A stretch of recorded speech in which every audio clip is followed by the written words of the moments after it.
আপনারা আরেকবার ভেবে দেখতে পারেন এই সম্পর্কটাকে বাঁচানো যায় কিনা।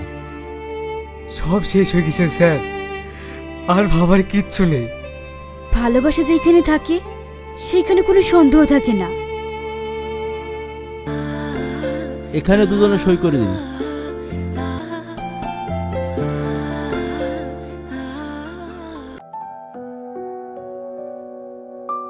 আইন অনুযায়ী আজ থেকে এই বিবাহ বিচ্ছেদ হয়ে গেল।